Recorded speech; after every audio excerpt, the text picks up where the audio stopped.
दोस्तों जैसा कि आप सभी जानते हैं कि 22 नवंबर 2025 को शिक्षा विभाग का एक आदेश जारी किया गया था दोस्तों, जिसमें यह कहा गया था कि 1 to 5 के जो विशिष्ट शिक्षक हैं या विद्यालय अध्यापक हैं उनका प्रमोशन किया जाएगा 6 to 8 के विशिष्ट शिक्षक या विद्यालय अध्यापक के पद पर। जो 9-10 के विशिष्ट शिक्षक या विद्यालय अध्यापक हैं इनका प्रमोशन किया जाएगा 11-12 के विशिष्ट शिक्षक या विद्यालय अध्यापक के पद पर। इसके लिए दोस्तों उनका जो पूर्व का जो सेवा था, स्थानीय निकाय के रूप में जो भी उन्होंने सेवा किया था उसका गणना किया जाए और जो योग है प्रमोशन के योग हैं, जो भी विशिष्ट शिक्षक जो भी विद्यालय अध्यापक उनका जो है प्रोन्नति दिया जाए। उनका प्रोन्नति जो है होगा और उसी के अनुरूप उनका ग्रेड चेंज होगा, यानी जो बेसिक ग्रेड के शिक्षक हैं वो स्नातक ग्रेड के शिक्षक बन जाएंगे। यानी पहले का सेवा का गणना, सेवा निरंतरता, पहले का सेवा का गणना फिलहाल जो होगा वो प्रोन्नति में होगा सभी विशिष्ट शिक्षकों के लिए, सभी विद्यालय अध्यापकों के लिए। इस पर जो है सक्षम प्राधिकार का अनुमोदन प्राप्त है, ऐसा दिशा निर्देश पहले आया था दोस्तों। इसके रिगार्डिंग यानी विशिष्ट शिक्षक हो या विद्यालय अध्यापक हो, इनके प्रमोशन से संबंधित ये जो आदेश था दोस्तों, इसके रिगार्डिंग कुछ जिलों के द्वारा पत्र निकाला गया है। नियमानुसार विशिष्ट शिक्षक और विद्यालय अध्यापक का प्रमोशन से संबंधित जो सबसे पहले जिला के द्वारा पत्र आया था दोस्तों, वो औरंगाबाद जिला के द्वारा निकाला गया था। जैसा कि आप देख पा रहे होंगे 17 दिसंबर को ये पत्र जारी हुआ था। विद्यालय अध्यापक हो या विशिष्ट शिक्षक हो, दोनों प्रकार के शिक्षक जो हैं उनका प्रमोशन से संबंधित जो रिसेंट में जो पत्र आया है दोस्तों, वो सासाराम के द्वारा आया है, यानी रोहतास जिला शिक्षा पदाधिकारी रोहतास के द्वारा ये पत्र जारी किया गया था दोस्तों 30 दिसंबर 2025 को, कि जो भी विशिष्ट शिक्षक हैं, विद्यालय अध्यापक हैं, जिनको जो है प्रमोशन दिया जा सकता है, यानी जो प्रमोशन के योग्य हैं उनको प्रमोशन दिया जाए। यानी उन जो स्थानीय निकाय शिक्षक के रूप में जो वो अपना योगदान दिए हैं, जो सेवा किए हैं, उसका गणना किया जाए। जो विशिष्ट शिक्षक नियमावली है या विद्यालय अध्यापक नियमावली है, जब आप नियमावली देखेंगे उसमें एक चीज स्पष्ट है दोस्तों कि 8 साल लगातार सेवा के बाद जो है उनका प्रमोशन किया जाएगा। तो अब 8 साल जो आपका गिना जा रहा है वो आपका प्रशिक्षित वेतनमान की तिथि से गिना जा रहा है। आज के डेट में यदि आपका प्रशिक्षित वेतनमान का तिथि 8 वर्ष हो गया है तो आपका प्रमोशन किया जाएगा और उसी के अनुरूप आपको बाद में जो है वेतन मिलेगा। माननीय शिक्षा मंत्री के द्वारा स्थानांतरण वेतन और वेतन विसंगति और प्रोन्नति के बारे में सख्ती से इसका निराकरण करने का आदेश दिया गया कि शिक्षकों के उपरोक्त समस्याओं का निराकरण किया जाए। जिला पदाधिकारी छात्र शिक्षक अनुपात के दृष्टिपत शिक्षकों को विद्यालय में पदस्थापित करें। यह ध्यान में रखा जाए कि विद्यालय में सभी विषय के शिक्षक उपलब्ध रहे। अवकाश हेतु जो आवेदन जिला शिक्षा पदाधिकारियों को प्राप्त होते हैं उन्हें लंबित नहीं रखा जाए। यानी विशिष्ट शिक्षकों का जो भी वेतन है, विसंगति है, जैसे बहुत से शिक्षकों का बेसिक पे कम पर उनका वेतन निर्धारण हुआ था HRMS पोर्टल पर, तो ये सब चीज़ का निराकरण कर दिया जाना है। समीक्षात्मक बैठक में अपर मुख्य सचिव शिक्षा विभाग के द्वारा पदाधिकारियों को क्या दिशा निर्देश दिए गए। विशिष्ट शिक्षकों के लिए 4 नंबर पॉइंट मोस्ट इंपोर्टेंट है दोस्तों कि वेतन विसंगति से संबंधित मामले में त्वरित कार्रवाई का निर्देश दिया गया है। यह भी निर्देश दिया गया है कि प्रोन्नति से संबंधित मामले के निष्पादन हेतु एक समय तालिका का निर्माण किया जाए। यानी विशिष्ट शिक्षकों में किनको प्रमोशन देना है, किनका प्रोन्नति किया जाना है, इसका एक समय तालिका बनाना है। सेवा निरंतरता का मार्गदर्शन दे दिया गया है। निर्देश दिया गया कि शिक्षकों को जो सुविधाएं दे हैं उन्हें दी जाए। यानी कि जो सेवा निरंतरता का दिशा निर्देश है वो दे दिया गया है, उसी के आलोक में विशिष्ट शिक्षकों को सेवा निरंतरता दिया जाए और प्रोन्नति का प्रमोशन का एक समय तालिका बनाया जाए, जिसके अनुरूप विशिष्ट शिक्षकों को जो है प्रमोशन और सेवा निरंतरता दिया जाए और वेतन विसंगति मामला का भी निष्पादन जल्द से जल्द किया जाए। वेतन विसंगति के मामले में किसी शिक्षक को कोई परेशानी है तो वो अपने ई शिक्षा कोष पोर्टल से अपना वो शिकायत दर्ज कर सकते हैं, ग्रीवेंस डाल सकते हैं। उन्हें संबंधित जिला शिक्षा पदाधिकारी के द्वारा उनका जो है निष्पादन किया जाएगा। विद्यालय अध्यापक हो या विशिष्ट शिक्षक हो, जो प्रोन्नति का प्रोसेस है दोस्तों, जो रूल है वो सेम है। क्या है कि जो 1 to 5 के विशिष्ट शिक्षक का यदि प्रमोशन होगा तो वो 6 to 8 के विशिष्ट शिक्षक के रूप में होगा। 6 to 8 के विशिष्ट शिक्षक का यदि प्रमोशन होगा तो 6 to 8 के वरीय विशिष्ट शिक्षक बनेंगे। 9-10 के विशिष्ट शिक्षक का प्रमोशन होगा तो 11-12 के विशिष्ट शिक्षक बनेंगे, और 11-12 के विशिष्ट शिक्षक का यदि प्रमोशन होगा तो 11-12 के वरीय विशिष्ट शिक्षक बनेंगे। और ये कब बनेंगे? लगातार 8 वर्ष सेवा के बाद बनेंगे। जैसे कि आपने कोई जो है सक्षमता 1 पास करके 1 जनवरी 2025 को वो विशिष्ट शिक्षक बना है, तो वो 1 जनवरी 2033 को प्रमोशन के योग्य होते। लेकिन विभाग ने अब नियम बदल दिया है दोस्तों कि अब आपका जो सेवा का गणना किया जाएगा पहले का प्रशिक्षित वेतनमान की तिथि से। बहुत सारे शिक्षक ऐसे हैं दोस्तों जिनका प्रशिक्षण 2011-12 में हो गया होगा, 16-17 में हो गया होगा, तो तब से उनको प्रशिक्षित वेतनमान मिल रहा होगा। जिस तिथि से आपको प्रशिक्षित वेतनमान मिल रहा है उस तिथि से अभी तक यदि आपका 8 साल का सेवा का हो जाता है, ये वाला 8 साल जो नियमावली में दिया गया था, तो आपका प्रमोशन हो जाएगा। चाहे वो विशिष्ट शिक्षक हो, चाहे वो विद्यालय अध्यापक हो। जो 1 to 5 के शिक्षक का जो प्रमोशन होगा वो उपलब्ध रिक्तियों के अनुसार होगा। 6 to 8 का जो विशिष्ट शिक्षक या विद्यालय अध्यापक का प्रमोशन होगा तो वो अपने ही स्थान पे हो जाएगा। 9-10 के शिक्षक का 11-12 के शिक्षक के पद पर यदि प्रमोशन होगा तो उपलब्ध रिक्तियों के अनुसार होगा। 11-12 के शिक्षक का यदि प्रमोशन वरीय 11-12 के शिक्षक, विशिष्ट शिक्षक या विद्यालय अध्यापक के पद पर होता है तो वो अपने ही स्थान पर बन जाएंगे। तो इसी के अनुसार दोस्तों प्रमोशन किया जाएगा। अब आपका पहले का सेवा का गणना किया जा रहा है, यानी आपको सेवा निरंतरता तो दिया गया है, लेकिन कहां पर दिया गया है? प्रमोशन में दिया गया है। एक ये चीज हो गया। दूसरा चीज है दोस्तों कि अधिकार के रूप में किसी भी प्रोन्नति का दावा आप नहीं कर पाएंगे। सभी प्रोन्नति उपलब्ध रिक्तियों के अधीन होगी और विभागीय नीतियों को ध्यान में रखते हुए की जाएगी।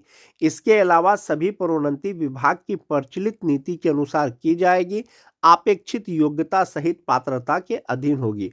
मोस्ट इंपोर्टेंट चीज है दोस्तों, प्रमोशन में अपेक्षित योग्यता और पात्रता के अधीन होगी। ये क्या चीज है आप ऐसे समझें, 1 to 5 के जो शिक्षक हैं बनने के लिए आपको सिंपल इंटर पास होना चाहिए, साथ ही साथ आपको ट्रेंड होना चाहिए।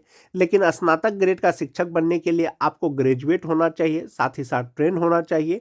तो 1 to 5 से 6 to 8 में जब आपका प्रमोशन होगा तो 6 to 8 के शिक्षक बनने की जो योग्यता है वो आपके पास होनी चाहिए, यानी आपको ग्रेजुएट होना चाहिए यदि आपको 6 to 8 के पद पर यदि आपको प्रमोशन दिया जाता है। 9-10 का शिक्षक बनने के लिए आपको ग्रेजुएट होना चाहिए, बीएड होना चाहिए, पात्रता को छोड़ करके ये होना चाहिए। और 11-12 का शिक्षक बनने के लिए पीजी होना चाहिए, यानी एमए, एमएससी, एमकॉम, साथ ही साथ बीएड वो होना चाहिए। तो जब 9-10 से आपका 11-12 में जब आपका प्रमोशन किया जाएगा तो 11-12 का शिक्षक बनने का जो योग्यता है वो आपके पास होना चाहिए, यानी आपके पास पीजी की डिग्री होना चाहिए, एमए, एमएससी, एमकॉम की डिग्री होना चाहिए। साथ ही साथ जो पात्रता है एस्टेट पास है वो होना चाहिए। 1 to 5 में 6 to 8 का बनेंगे तो उसमें भी आपको जो है पात्रता पास होना चाहिए। तो इस प्रकार से आपका प्रमोशन किया जाएगा। एक ये चीज हो गया। जब आपका प्रमोशन हो जाएगा, चाहे वो विद्यालय अध्यापक हो, चाहे वो विशिष्ट शिक्षक हो, आपके बेसिक पे पर क्या प्रभाव पड़ेगा? जिनको प्रमोशन मिलेगा दोस्तों, कुछ ही शिक्षक होंगे जिनको प्रमोशन मिलेगा। जो छठा फेज वाले शिक्षक हैं उनका तो 8 साल सेवा का नहीं हुआ है या प्रशिक्षित वेतनमान का नहीं हुआ है तो उनको नहीं मिलेगा। बहुत से टीटी पास शिक्षक का 8 साल का प्रशिक्षित वेतनमान का नहीं हुआ है तो उनको नहीं मिलेगा। तो किनको मिलेगा? जो 2003-05 के विशिष्ट शिक्षक हैं, जनवरी 2026 में अभी जो उनका बेसिक पे है वो 32,620 रुपया है, जनवरी 2026 से हो जाएगा उनका। अब चूंकि 8 साल का उनका सेवा का हो गया है, अब उनका जो प्रमोशन होगा स्नातक ग्रेड में तो 32,620 रुपया से उनका बेसिक पे 36,530 रुपया हो जाएगा। जो 6-7 के शिक्षक हैं 2026 से उनका बेसिक पे 31,670 रुपया होगा। इनका प्रमोशन किया जाएगा तो बेसिक पे 35,470 रुपया हो जाएगा। जो 8-9 के शिक्षक हैं 30,750 रुपया उनका बेसिक पे है, उनका प्रमोशन होगा तो 34,440 रुपया हो जाएगा। कुछ टीटी पास शिक्षक ऐसे होंगे जिनका प्रशिक्षित के रूप में जो है ज्वाइनिंग हुआ होगा। अभी टीटी पास शिक्षक का बेसिक पे 28,140 रुपया है। यदि उनका प्रमोशन किया जाएगा तो वो 31,510 रुपया उनका बेसिक पे हो जाएगा। ये विशिष्ट शिक्षक हो गया। साथ ही साथ जो बीपीएससी शिक्षक होंगे दोस्तों, उनका भी सेम ही होगा। उनको भी नियमावली के अनुसार पे प्रोटेक्शन का लाभ दिया गया है, आदेश आया है, उनका पे प्रोटेक्शन का लाभ देते हुए अब उनका वेतन निर्धारण किया जाएगा। तो संभवतः जो 2003-05 के शिक्षक बीपीएससी की परीक्षा पास करके विद्यालय अध्यापक बने थे 2003-05 का, तो उनका भी बेसिक पे 2026 में 32,620 रुपया हो जाएगा। बेसिक ग्रेड का प्रमोशन होगा तो 36,530 रुपया हो जाएगा। जो 6-7 के शिक्षक हैं दोस्तों, 31,670 रुपया पे उनका जो है अब उनका वेतन निर्धारण होगा, प्रमोशन होगा तो 35,470 रुपया हो जाएगा। बहुत से टीटी पास शिक्षक परीक्षा पास करने के बाद बीपीएससी टीचर बने थे दोस्तों 1-5 का, उनका वेतन निर्धारण किया जा रहा है। तो 28,140 रुपया पर जो उनका वेतन निर्धारण होगा, और यदि वे प्रमोशन के योग्य होंगे तो उनका बेसिक पे 31,510 रुपया हो जाएगा। इस प्रकार से उनका जो है वेतन बढ़ जाएगा, बेसिक पे बढ़ जाएगा और ग्रेड भी चेंज हो जाएगा। अभी वो 1-5 के शिक्षक हैं, उस समय वो 6-8 के शिक्षक हो जाएंगे प्रमोशन के बाद। और 6-8 के शिक्षक दोस्तों किसी भी 1-5 के शिक्षक से सीनियर होंगे।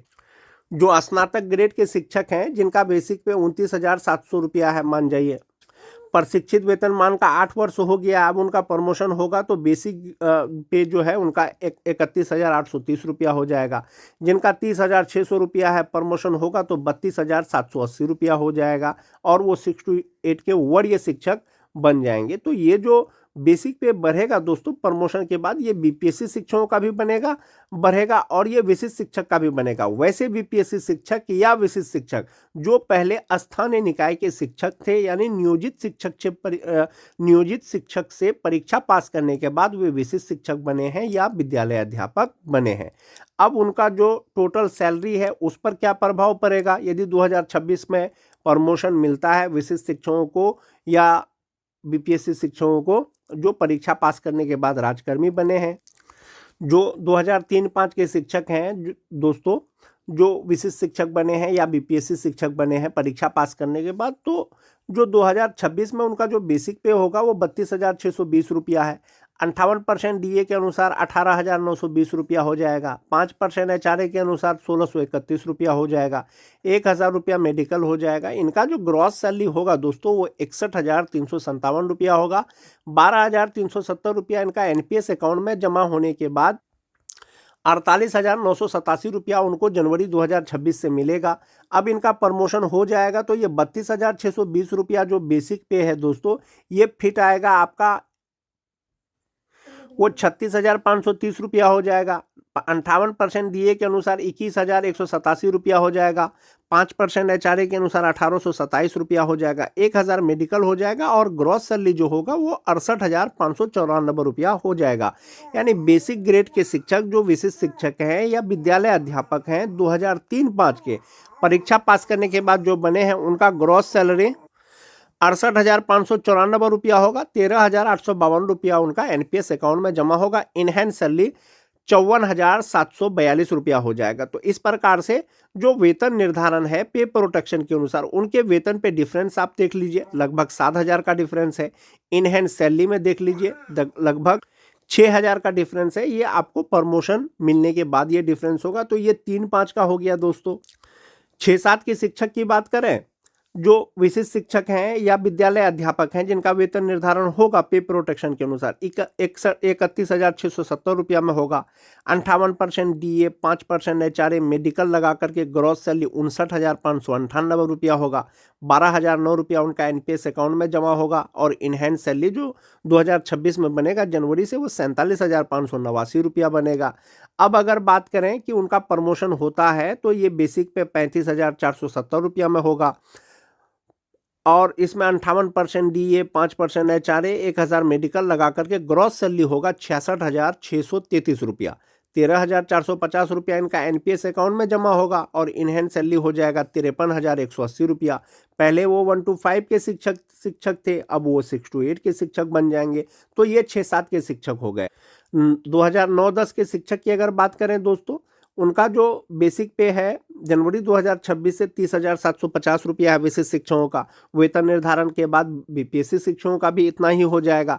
इसमें 58% डीए, 5% एचआरए, मेडिकल लगा करके जो उनका ग्रॉस सैलरी होता है वो 57,894 रुपया होता है। 11,660 रुपया उनका एनपीएस अकाउंट में जमा होगा और इनहेंस सैलरी 46,234 रुपया बनता है। प्रमोशन होगा तो ये बेसिक पे 34,440 रुपया हो जाएगा। अब इसमें जब आप 58% डीए, एचआरए, मेडिकल लगाएंगे तो ग्रॉस सैलरी 64,725 रुपया हो जाएगा और इसमें से 13,060 रुपया उनका एनपीएस अकाउंट में जमा होगा। इनहेंस सैलरी 51,665 रुपया हो जाएगा। तो इस प्रकार से दोस्तों अगर आपका प्रमोशन होता है तो आपका जो ग्रॉस सैलरी है, जो इनहेंस सैलरी है, यही आपका डिफरेंस होने वाला है। चाहे वो विद्यालय अध्यापक हो, चाहे वो विशिष्ट शिक्षक हो। विद्यालय अध्यापक से तात्पर्य है दोस्तों जो बीपीएससी परीक्षा पास करने के बाद जो नियोजित शिक्षक राज्यकर्मी बने थे, चाहे वो किसी भी कैटेगरी के हो, 1 to 5 के हो, 6 to 8 के हो, उनको भी जो है पे प्रोटेक्शन का लाभ दिया जाएगा। साथ ही साथ उनका भी पहले का सेवा गिना जाएगा, सेवा निरंतरता दिया जाएगा प्रमोशन में प्रशिक्षित वेतनमान की तिथि से। जो प्रमोशन का चार्ट होने वाला है दोस्तों वो इसी प्रकार से होने वाला है कि जो बेसिक ग्रेड के शिक्षक हैं after 8 years service promote to graduate teacher, 8 साल का सेवा हो जाएगा तो ग्रेजुएट टीचर बन जाएंगे। प्रशिक्षित वेतनमान की तिथि से जो है आपका जो है सेवा को गिना जाएगा। अगर आज के डेट में पूरा है तो आज के डेट में आप प्रमोशन के योग्य हैं। उसके बाद फिर से 5 साल के बाद उनको प्रमोशन होगा सीनियर ग्रेजुएट टीचर के रूप में। जो ग्रेजुएट टीचर है 5 साल सर्विस के बाद जो है सीनियर ग्रेजुएट टीचर बन जाएंगे। फिर 8 साल लगातार सेवा के बाद वो हेड टीचर बन जाएंगे मिडिल स्कूल के। हेड टीचर जो है 8 साल के बाद वो हेड टीचर बन जाएंगे मिडिल स्कूल के। 8 साल के बाद वो जो है बीआरपी सीआरसी कोऑर्डिनेटर जो है बन सकते हैं। यानी प्रमोशन का जो चार्ट होगा दोस्तों वो आपका इसी प्रकार से हो सकता है कि जो 1 to 5 के शिक्षक हैं वो ग्रेजुएट टीचर के पद पर उनका प्रमोशन होगा। जो ग्रेजुएट टीचर हैं वो सबसे पहले सीनियर ग्रेजुएट टीचर बनेंगे, 8 साल बाद में सेवा करेंगे तो वो मिडिल स्कूल के हेडमास्टर बन जाएंगे। जो हेड टीचर हैं वो मिडिल स्कूल के हेड टीचर पर उनका जो है जो एचएम है उस पर प्रमोशन होगा और फिर लगातार 8 साल सेवा के बाद उनको वो जो है बीआरपी या सीआरसी कोऑर्डिनेटर बन सकेंगे। तो इस प्रकार से जो है प्रमोशन होगा। जो भी स्थानीय निकाय के शिक्षक परीक्षा पास करने के बाद बीपीएससी शिक्षक बने थे या विशिष्ट शिक्षक बने हैं दोस्तों, सभी प्रकार के शिक्षकों को सेवा निरंतरता दिया गया है लेकिन प्रमोशन में दिया गया है। पहले का सेवा का जो गणना होगा दोस्तों वो योगदान की तिथि से नहीं होगा, वो प्रशिक्षित वेतनमान की तिथि से किया जाएगा। उसी के अनुरूप शिक्षकों को प्रमोशन दिया जाएगा और उनको उनका वेतन बढ़ जाएगा।